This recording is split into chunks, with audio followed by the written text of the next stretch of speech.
इस वक्त जो इन्होंने जिसे कहते हैं यौम तशक्कुर किया है सिंध हाई कोर्ट के फैसले के ऊपर, जो कि कोटा के हवाले से था, सिंध में 54,000 कहा गया नौकरियां जो हैं उसको कलअदम करार दिया सिंध हाई कोर्ट ने। आप समझते हैं कि कोटा सिस्टम को एक सर्टन टाइम के बाद ख़त्म हो जाना चाहिए था, और अगर नहीं भी ख़त्म हुआ तो उससे आपने कम से कम लोगों को नुकसान नहीं पहुँचाया? आपने खामखा ऐसी बात छेड़ दी जो मसला है ही नहीं। अच्छा ठीक है। भुट्टो साहब ने जी सर, कोटा सिस्टम इंट्रोड्यूस ज़रूर किया था। ठीक हो गया। इसलिए किया था कि वो 70 की दहाई में सिंध की सूरत हाल दुरुस्त है, यकीनन इससे कहीं बुरी थी। ठीक है। रूरल एरियाज में भी बुरी थी, शहरों से ज़्यादा। ठीक बात है। एजुकेशन की लेवल जो थी वो ज़ाहिर है कम्पीट नहीं कर सकती थी शहरों से। यहाँ कॉलेजेस थे, यूनिवर्सिटियाँ थे, वहाँ टूटे फूटे स्कूल थे, टूटी फूटी कॉलेजेस थी, और नाम के वास्ते सब कुछ चल रहा था। उन्होंने कहा था कि चलो उनको थोड़ा सा अप करने के लिए 10 साल के लिए हम कोटा लें। दुरुस्त बात होगी। 60% क्योंकि ज़्यादा आबादी रूरल एरिया में है, ठीक है, इसलिए 60% उनको मिले, 40% अर्बन को मिले। ठीक है। उस वक़्त अर्बन जो है वो कराची था, हैदराबाद था और सक्खर था, या कहीं से उससे कहीं आगे बात बढ़ी है। अब अर्बन एरियाज नवाब शाह भी है, बेनज़ीराबाद भी है, लाड़काना भी है, मीरपुर खास भी है और सक्खर भी है, सब कुछ। तो इस लिहाज से कोटा सिस्टम को कंटिन्यू किया ज़ियाउल हक ने। अच्छा ठीक हो गया। और ज़ियाउल हक के साथ बैठे हुए थे अब हमारे भाई। और आज तो वो अहम तरीन दिन भी है, 4 जुलाई, 5 जुलाई है, 5 जुलाई सॉरी। जी हाँ, उन्होंने कंटिन्यू किया, लेकिन दोस्तों ने एतराज़ नहीं किया।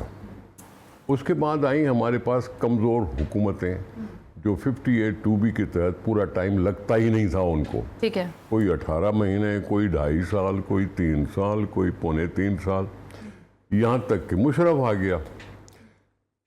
MQM के एक हैदराबाद के होते थे सर, मैं आप हज़रत से आफ्ताब साहब, जी जी, वो के लीडर थे उनके, और नवाज शरीफ के ज़माने में कोटा सिस्टम को एक्सटेंशन दी गई। ठीक हो गया। और आफ्ताब साहब ने उनको वोट दिया था कि कौन ये, यानी सबका ही इसमें कहीं ना कहीं अमल दखल है। यही कह रहा हूँ, मसला ये नहीं है। हमारा क्या था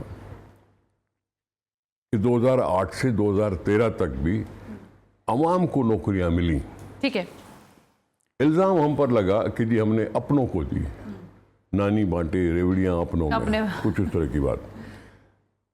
हम कह रहे थे यार किसी को मिली तो सही, अनएम्प्लॉयमेंट का इशू है तो सही, ये तो नहीं है कि आप इसको इग्नोर कर सकते हैं कि जी अनएम्प्लॉयमेंट नहीं है। हाँ। लेकिन इल्ज़ाम लगा, चलो ठीक है गुजार लिए। उसके बाद बैन लग गया, हुकूमत ने बैन लगाया, कोर्टों ने बैन लगाया 2013 में। ठीक हो गया सर। ठीक है जी। 2013 के बाद ये 2022 में या 10 साल में इलेक्शन से कुछ अर्सा पहले नौकरियां तो निकलती रहती हैं, हुकूमत उनको नौकरियां दे सकती है। उन्होंने अनाउंस की कि 50,000 के करीब नौकरियां हैं, हम बांटेंगे 1 to 4 वॉक इन इंटरव्यूज के तहत, और 5 to 15 टेस्ट बेस्ड के बगैर, टेस्ट के साथ। इस तरह का शुरुआत हुई। आओ देखा न ताओ देखा, दोस्त हमारे चले गए कोर्ट में कि ये नाजायज़ है। ठीक है। एडवर्टाइजमेंट ज़रूर हुई थी, ठीक है, इश्तिहारात दिए गए थे कि नौकरियां हैं, सामियां हैं, उसको फिल करें, ठीक है, लेकिन ये चले गए। ठीक है। हाँ, हमने इनके ऊपर हमला किया था, नुक्तेचीनी की थी इस कदम की कि आपने जाके रोजगार के रास्ते रोके। हाँ ठीक है, ये मुझे याद है, कहा था आप लोगों ने, सही, आपने रोजगार के रास्ते रोके। कोर्ट ने स्टे दे दिया, कोर्ट ने बंद कर दिया। हमारे जो छोटे मोटे इंटरव्यूज थे, सच्चे थे, झूठे थे, जो भी कुछ थे, वो सारे रुक गए। ठीक है। वो रुक गए, और उसमें ये निगरान हुकूमत के दौर में जो 8-10 महीने रहा, जी जी जी, ये बंदिश रही। बिल्कुल ठीक है। हमने खुद कहा कोर्ट को कि स्टे वेकेट करो। ठीक हो गया। स्टे वेकेट करो, हमने खुद लिख के दिया, भाई हम फैसला बता दें क्या करना है। हम फिर से एडवर्टाइज कर सकते हैं, हम फिर से इंटरव्यूज कर सकते हैं, हम फिर से सब कुछ कर सकते हैं। इसमें कोर्ट ने अगर स्टे वेकेट किया है, तो उसमें खुश होने की क्या फर्क पड़ता है? कोटा कहीं खत्म नहीं हुई है, कोटा कहीं खत्म हुई नहीं है, रूरल की भी है, अर्बन की भी है।